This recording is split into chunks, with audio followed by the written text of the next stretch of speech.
try to do us proud. All right. This is joint work. You've already heard quite a bit about it. So I'm going to try to sort of contrast a little bit our results with Scott's, but they're very complementary. What we're doing is really getting at the same question here from a couple of different angles and really trying to attack the same kinds of questions. What I want to do to motivate what I'm going to do empirically is take a slightly different tack in coming at this. Well, actually, first of all, let me show you. I've got a graph that looks a lot like a graph you saw from Scott. So let me show you what happened with Enron. Basically, the magenta line here is what happened to Enron's share price, and the dark blue line is shorting activity. And what you can see is essentially consistent with the kinds of graphs that you saw from Scott, that basically these short sellers do not look like they're way out in front of the Enron price decline, all the popular press stories to the contrary. But there's a lot of short selling sort of after most of the plummeting has happened. So the question here is, is it contemporaneous, or do these short sellers actually know something in advance of the bad news coming out? Okay?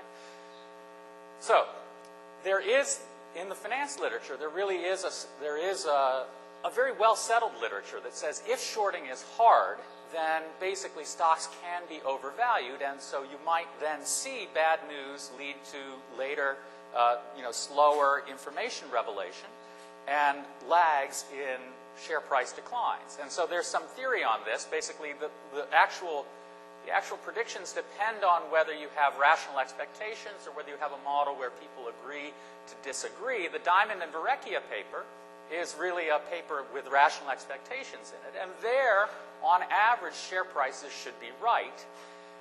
In contrast, these other papers down here have either differences of opinion or something that's slightly sub-rational. And what you get in that case is if shorting is hard, basically the optimists are the ones who end up owning the stocks. You don't see the shorting activity in front of bad news, and essentially bad news will get in slowly and stock prices can be overvalued for long periods of time. So I put this up because one of the ways we want to think about our results is, are they the result of information-based trading, or are they the result of some sort of shorting constraints where the short sellers are not able to get out there in advance, and basically the news comes out and then the share price actually declines after that. So that's what I want you to keep in the back of your mind about a couple of the different ways that we might interpret some of the results you're going to see. Now, what makes shorting hard? Well, you go back to the old Wall Street adage, he who sells what isn't his own, that's what hisn means there, buys it back or goes to prison, back in the days of debtor's prison. Now, these are some of the things that make shorting costly or hard, and this has been talked a lot about in the finance literature, and the finance literature sort of identified certain cases where these particular aspects come to bite. I'm not going to talk about them too much, except to say that there's basically uniform empirical results that if we can identify where shorting is hard, we find cases where stocks tend to be overvalued. And so here are a bunch of papers that include some people here. But basically, that's not really what I want to focus on here, because what I will show you is exactly data that's consistent with what Scott said, which is that at least for our universe of NYSE stocks, shorting does not seem to be that costly or hard. Okay? So it seems like the evidence is more consistent with these guys are able to take positions, and so let's see what kind of positions they take and whether it is in advance of these stock price declines. Now, how do we know that shorts might be able to bring prices back into line? All the evidence basically, prior is somewhat indirect, and a lot of it is inconsistent, as Scott pointed out. And he talked about some of these papers, and so I guess I won't talk too much about them, but basically we don't have all that much direct evidence that very strongly points to these short sellers being out in front of bad news. Okay? Here's what we have and what we can show. Okay? First of all, Scott highlighted the headline results, which is, in our data anyway, heavy short selling predicts relative underperformance pretty consistently out to 3 months. It takes a little while for that underperformance to show up, but eventually these short sellers seem to be right and stock prices seem to fall. The biggest effects here are for institutional trades and large trades. And so we think that that basically is telling us either that these guys do have some sort of private information, or that there's shorting constraints out there, or both. But what I will show you is the same data essentially that Scott showed you, which is that there's all sorts of shorting in NYSE stocks. So it's pretty hard to tell a shorting constraint story. It could be that the marginal guy is actually constrained to short. And so it could be that what we're actually seeing is a whole bunch of inframarginal shorting that actually ultimately doesn't depend on the prices. But you've got to tell a pretty complicated story to make that happen. So I think what our evidence points to is exactly the way Scott interpreted it, which is that essentially for a whole broad cross-section of NYSE stocks, all the stories you saw, all the theory you saw, all the stuff that the finance people like to write about shorting constraints is all just not applicable. Right? There just are not big shorting constraints. Or if there are shorting constraints, they are easily surmounted. So that's sort of message number one out of the paper. Okay? What do we actually have? So what are we using to draw some of these conclusions? We essentially have the same data that Scott has, except we have it from January 2000 to April 2004. So in fact, some of our results are going to be a lot stronger just because we have a lot more statistical power. We have a much longer time sample here. What we have is all U.S. domiciled common stocks. That's our sample. And for those, we actually have the intraday data. So we could do all sorts of dull, boring microstructure stuff with that intraday data. But what we're going to do is actually aggregate this up to the daily level. All right. So we're going to measure shorting flow. These are shorting flow measures. So this is the how much short selling there is in a particular day. And I'm going to contrast that in a second with the stock measure of short interest that people have traditionally used here. So we're going to measure it as the number of orders, the number of shares, and also as the fraction of share volume. That's going to be our favorite measure, and that, in fact, actually is ultimately what Scott ended up using in his particular analysis as well. That one makes the most sense. It's sort of normalized in a sensible way. Okay? And here's what we have that Scott didn't have, which is basically a measure of the account type for the underlying customer. Okay? So each order has to be identified by member firms for enforcement purposes. Rule 80A on shutting down index arbitrage if you hit certain stock price triggers, things like that.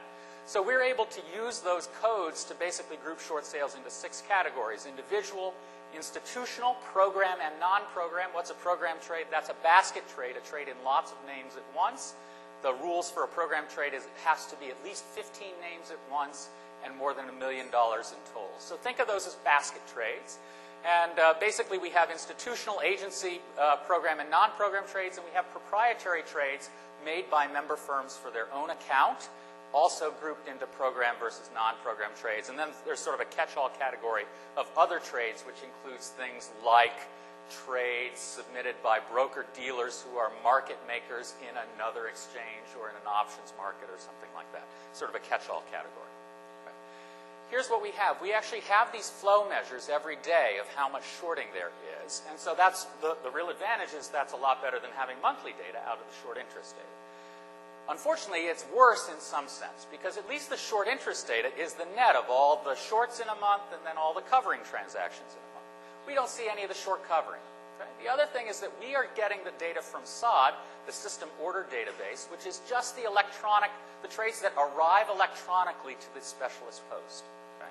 So we're not going to catch anything that's brought by a floor broker. We're not going to catch anything that's done in London. Lots of stuff is done in London. We're not going to catch anything done in the upstairs market or in the regional exchanges, and we're not going to catch anything that's done synthetically. Okay?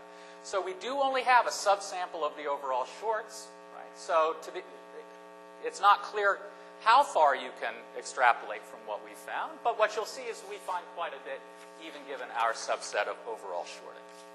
Okay, so first message of the paper is that, and this is consistent with the graphs that you saw from Scott, basically shorting is quite prevalent. Over our sample, shorting is about 13% of volume for our set of stocks. Right? Now, do you think that's large or do you think that's small?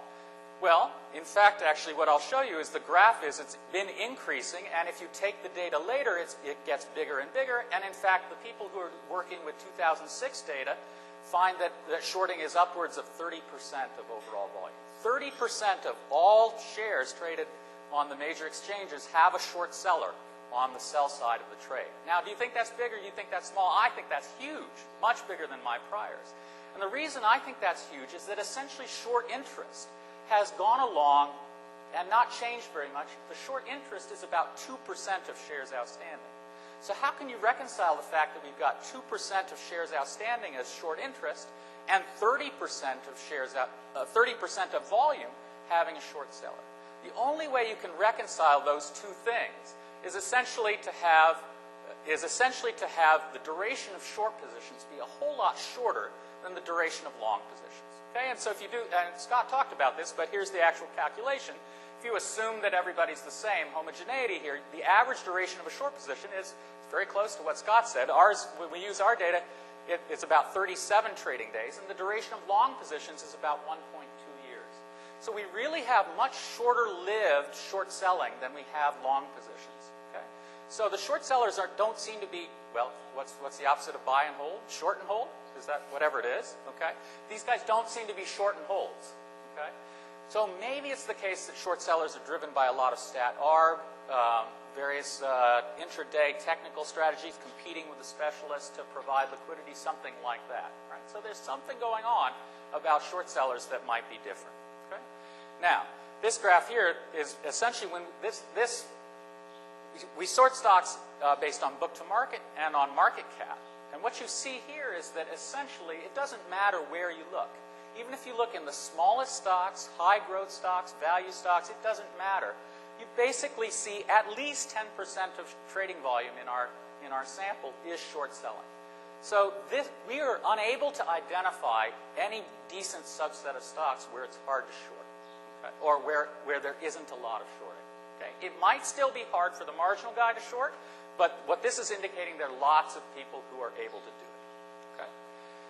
So we think it's fairly easy to short. So again, and there are lots of reasons to think that these short sellers might be informed. You never short sell. There are only two reasons you would short sell: either because you're informed, or because you're hedging. Okay? And so you would imagine we might see some information. Well, here's what we sort out. Okay? So we sort this out, and we basically say, all right, let's calculate shorting over a 5-day period, and then let's skip a day, and then let's calculate returns over the next 20 days. The blue bars are the ones where there's very little shorting, the smallest quintile when you sort on shorting that way. When there is very little shorting, returns over the next month are huge, close to 3% in 1 month. Okay? Annualize that, and you get you get a big number. Okay?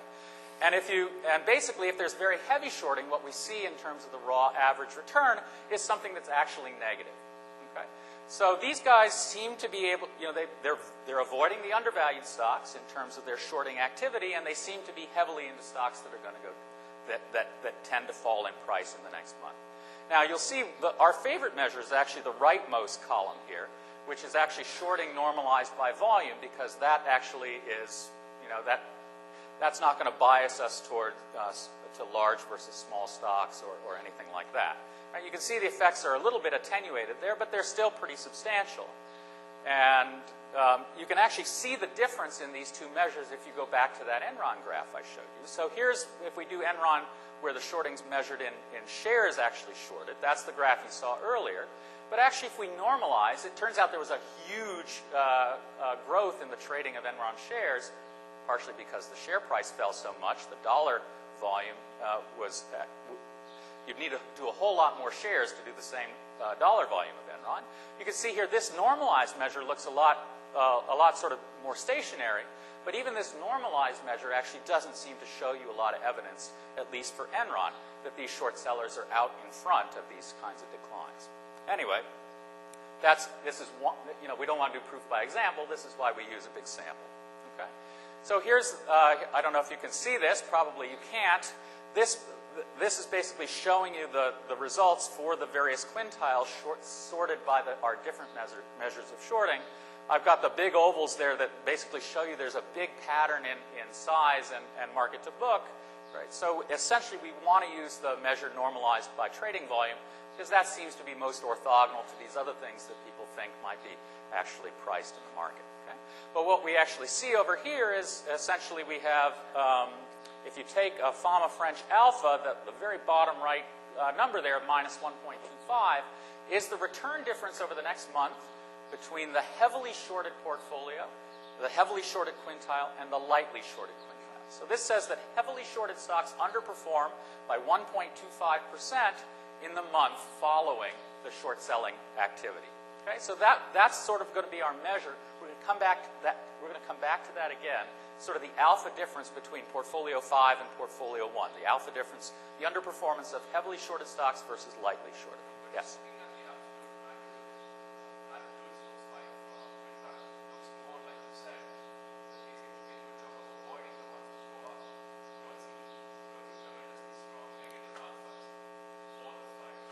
Yes. So the comment is they seem to be avoiding the stocks that go up rather than that they are identifying overvalued stocks that then seem to go down in price. Yes, that's sort of what the evidence is pointing to, that they know where to stay away, that they know something about relative valuation. The only reason I wouldn't push that interpretation too hard is that over this, we have NYSE stocks, and we're actually measuring against the value-weighted cap portfolio of all U.S. stocks. And what do we know over our sample period? We know that the NASDAQ tanked like crazy over our sample period. So actually, the aggregate portfolio of NYSE stocks had a positive alpha during this period. So if you measure against sort of the average alpha for all NYSE stocks, then our an alpha of 0 is actually below the alpha for an average NYSE stock. So it sort of depends on how you want to interpret that result. But I'm perfectly comfortable with thinking about it as they're very good at avoiding undervalued stocks.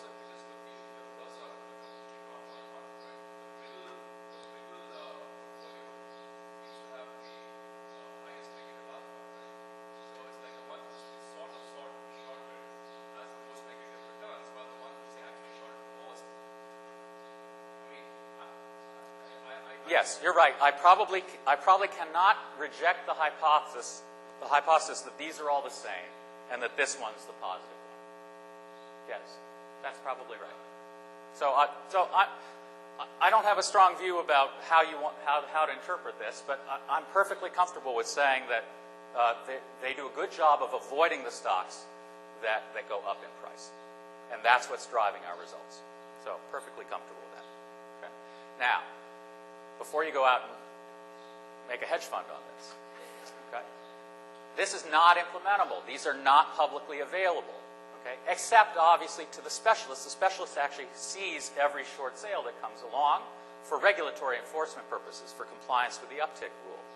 At least they did up until the start of Reg Show, right? So, and also brokers who take this to the exchange, right? They must see their customer order flow as well. So there are subsets of this data that are available to certain market participants. So there could be some people that could trade on this. All right.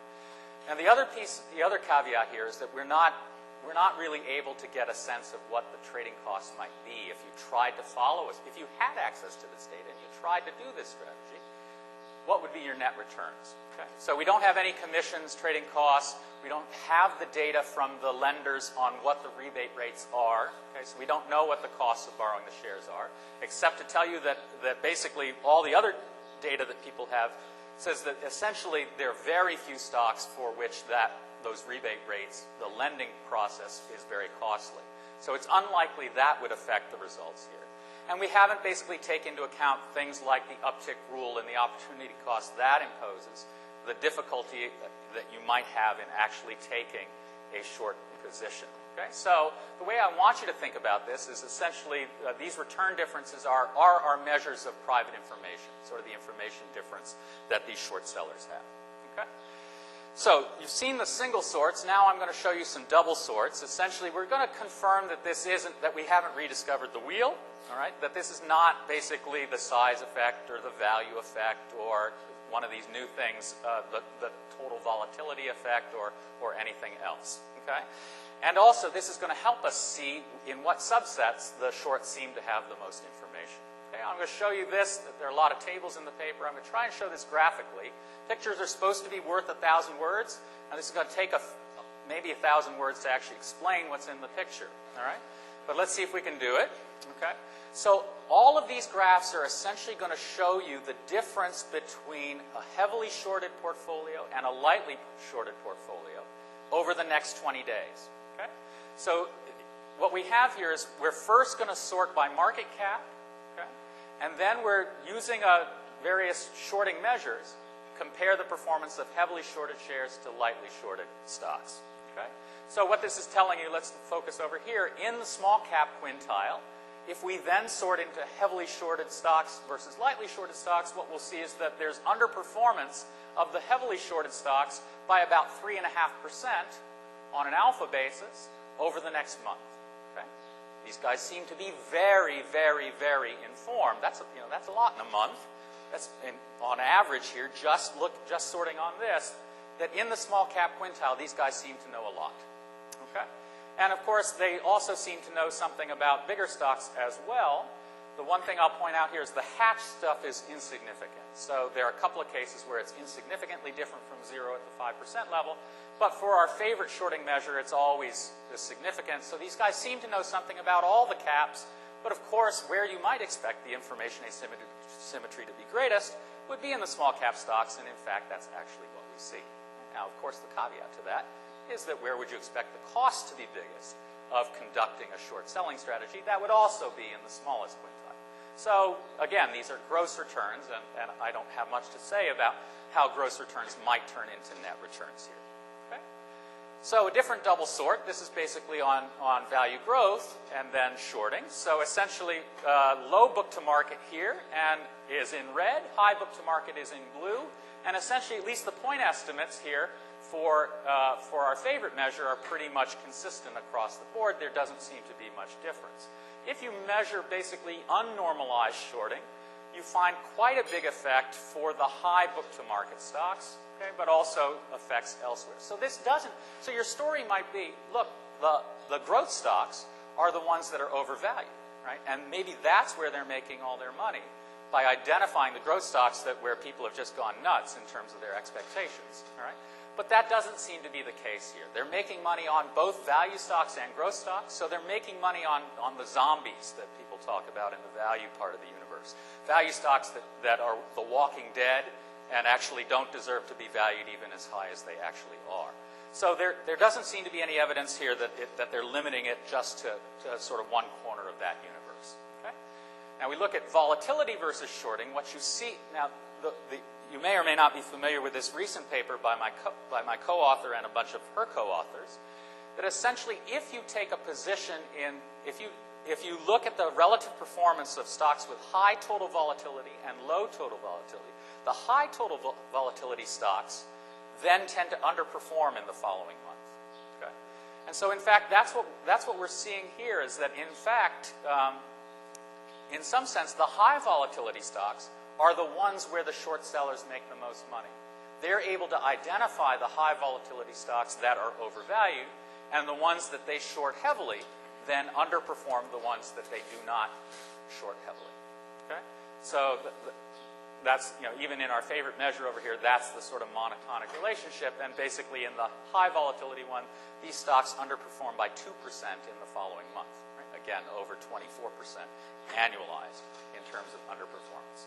Last thing is turnover versus shorting. There's some evidence that high turnover stocks have some different expected returns than low turnover stocks. We don't see too much of a difference here cross-sectionally in terms of that. Okay? Now, I said earlier that one of the advantages of our data is that we have this daily flow data. And so you might say, well, is this any different than short interest? Would we have gotten this just from looking at the monthly short interest snapshots? Finding the stocks that have lots of short interest and seeing whether they underperform the stocks with very light short interest. Well, this is basically showing that when we do a double sort first on short interest changes and then on our shorting flow measure, it doesn't drive out our effect. Okay? The flow of short selling is still informative about future returns. But when we do the sort in the opposite direction, okay, when we sort first on our shorting flow measure, and then see if there's any effect on see if short interest has any marginal predictive effect, we find nothing. Everything is basically zero. So essentially, these data, our data, are better than the short interest data at identifying what is going on in the next 20 days. Okay? So it's not just that we have rediscovered the short interest, some relationship between short interest and future returns. There is something incremental in our data that is not present in the monthly short interest data. This is basically just a regression framework that shows you the same thing that I've just shown you. I just want to point your attention to the coefficient on shorting share. This is normalized, so in the cross-section, one extra standard deviation of short selling activity leads to minus 0.5% return in the following month. So that's the economic magnitude of what's going on here for an additional sort of unit standard deviation of short selling. And as you can see, that's basically, that doesn't depend on what you throw in there in terms of control variables. Okay? Now, to the title of the paper, which shorts are actually informed. First of all, let me show you basically what we have in terms of what kinds of account types actually do the shorting. You'll see here that there's very little individual shorting activity. Okay? Part of this is due to the nature of the NYSE's business, in that a lot of brokerage firms will basically route individual order flow elsewhere to regional exchanges. They'll internalize them. They'll do them in other ways. So, in fact, very little individual order flow makes its way to the exchange. So this is not, if I showed you data for all shorting, it would look very similar. There'd be almost no individual activity on the New York Stock Exchange. The vast majority of this shorting is institutional non-program trading. Okay? So less than 15 names being submitted at once for a sell order and for a short sale order in this case. Okay? And you can see the other categories sort of balance this out. Okay? And so this institutional trading overall ends up being about 3/4 of shorting. Okay? So it's not going to be surprising that ultimately something that's 3/4 of our shorting measure is basically going to sort of dominate the average measures that we find in terms of the informativeness of shorting. Okay? And in fact, that's what we find. But what's interesting is actually what we find about some of the other categories as well. So basically the overall result here that heavily shorted stocks underperform by 1.25% in the following month is driven by both institutional and proprietary member firm trading that's non-programmed. So think of this as, it's probably, I can't tell you for sure, but it's in institutional trading, that's got to be hedge funds, right? They're the main institutions who are out there shorting. And this says that it's not their basket trades, it's not their submissions of a whole list of, say, growth stocks that they think are overvalued, but it's individual names that they think are overvalued and that then go down in price. Same thing we see for proprietary trading. They also seem to do well, and none of the other categories are significant. Right? So yet again, we seem to have evidence that individuals don't seem to know what they're doing or don't seem to be informed. Right? So this is sort of consistent with that general thrust in that part of the literature, the behavioralists who often say individuals don't know what they're doing. Here we don't say that they're irrational. Here we're just saying that when they're shorting, they don't seem to be making excess returns. Or you wouldn't make any money from following these individual short sellers. Okay? How does this evolve over time? We've focused on the 20-day horizon. It's 1 month. It's sort of a natural way to look at things. Here you can see how it evolves over time, and essentially it's very gradual. Okay? So it doesn't, these guys are not making money 1 day out.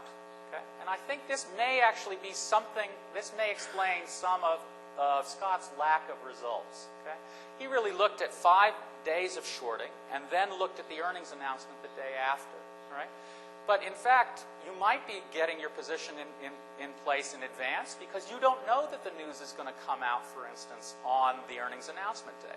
Maybe there's going to be a pre-announcement. Okay? Maybe management's going to lower guidance. Maybe analysts are going to downgrade their forecast. All those things suggest that maybe these short sellers are going to be well out in front of the eventual news announcement. Right? Just conjecture. I'm guessing at why Scott might not have found anything. But what this is saying is that it does seem to be gradual over time, where they're actually getting where they're actually earning their profits, if you will. Okay?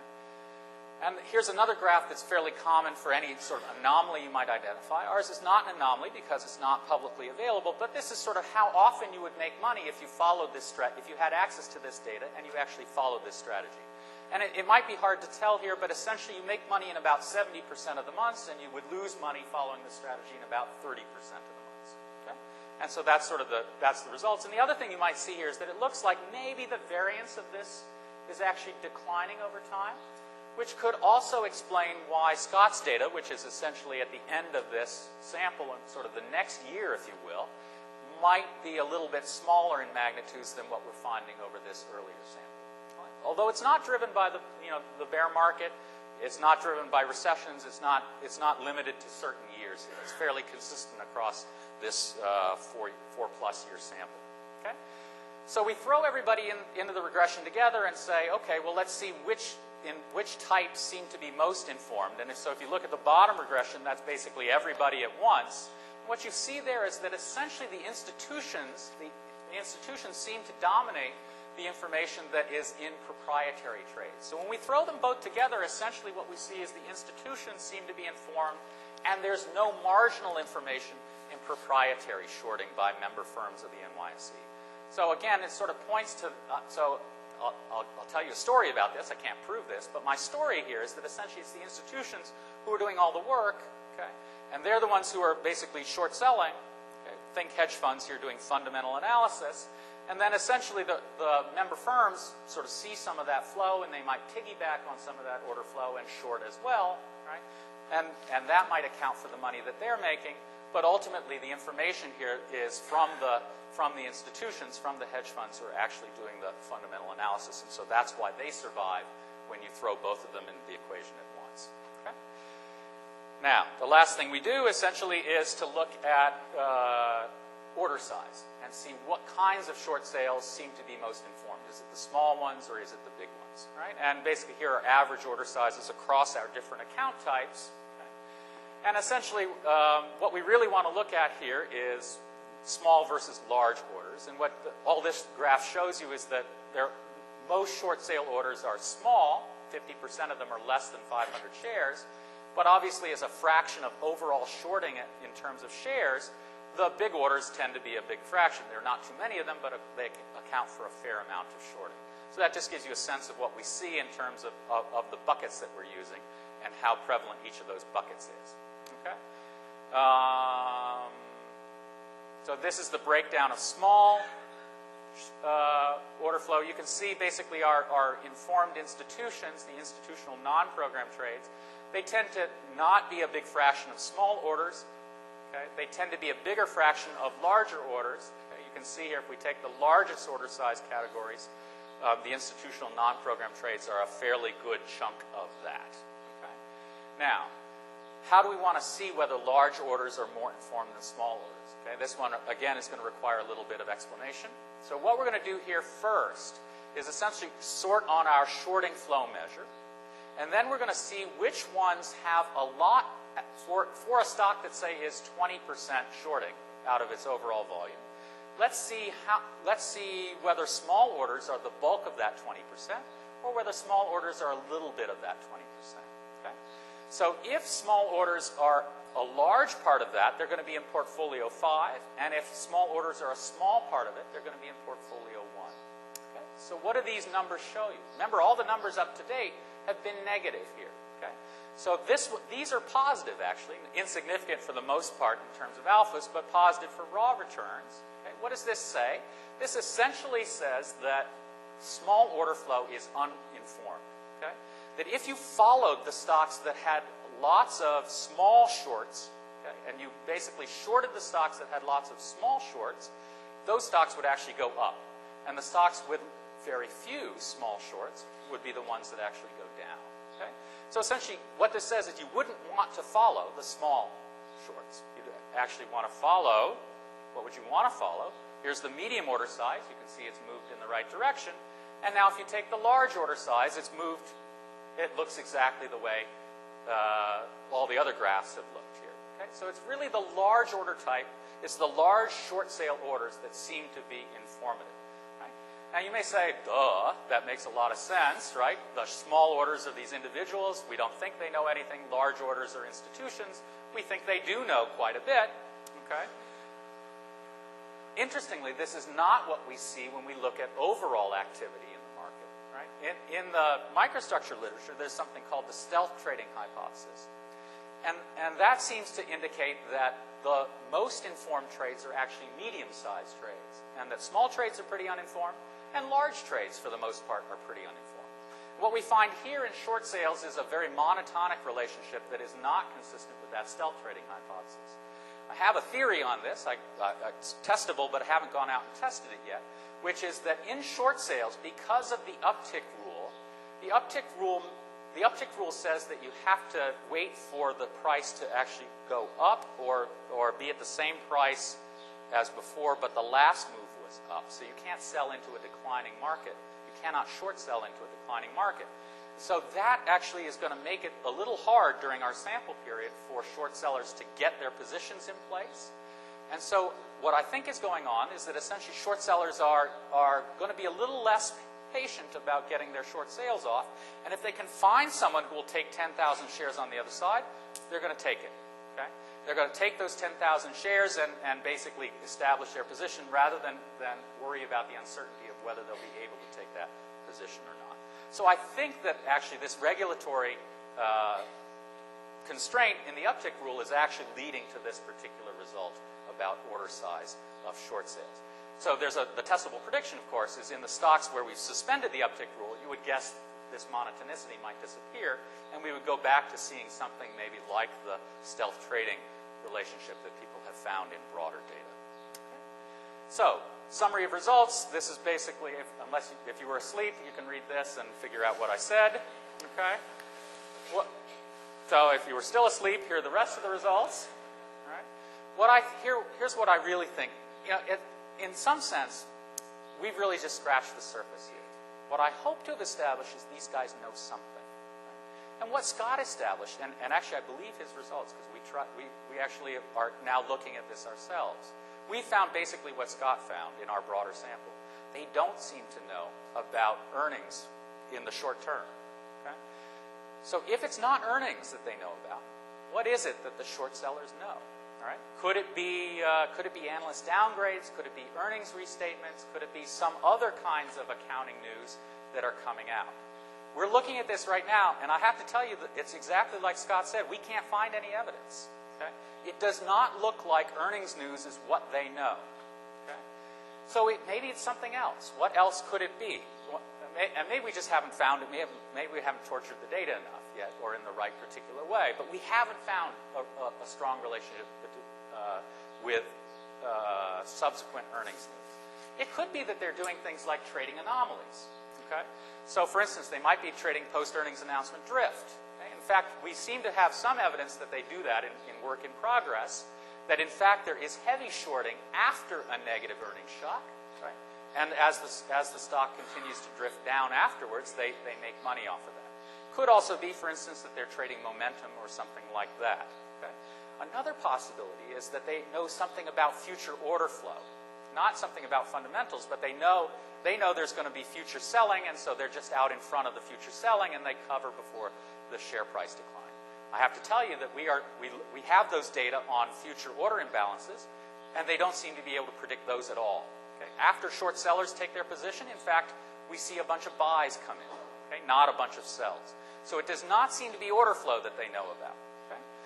And finally, you might think that maybe these guys are just manipulating. Right? This is sort of the story that's out back there in the back of the mind in the popular press, that these guys just drive down prices, right? And these guys are bad and evil. All right? And so if we thought they were manipulating prices, we should expect reversals eventually. We should expect to see those prices come back. And what I showed you earlier, way back in this graph of how it evolves over time, right?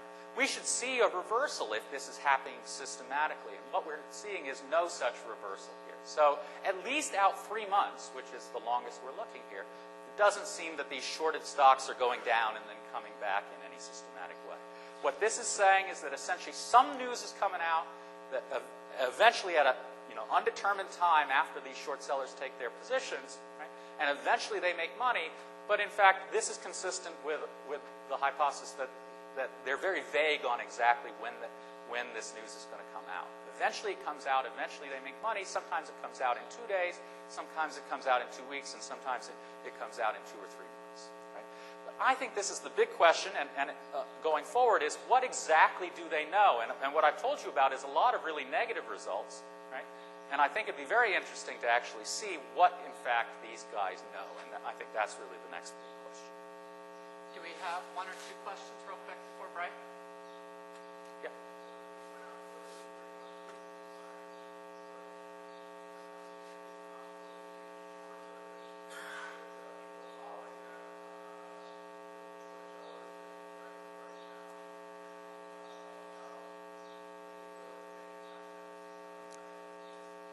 So,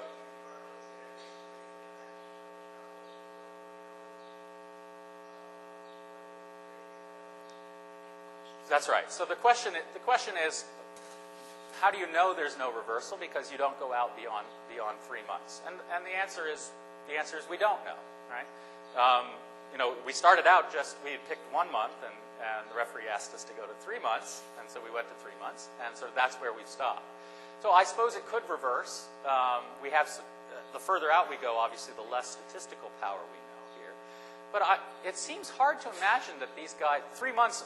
3 months was a logical stopping point for us because that's sort of the quarterly earnings cycle. So we figured, do they really know something more about the firm than about sort of what's going to happen to next month's or next quarter's earnings? I suppose it's possible that they're manipulating over this longer horizon, but I have to tell you, I doubt it. But I can't prove it.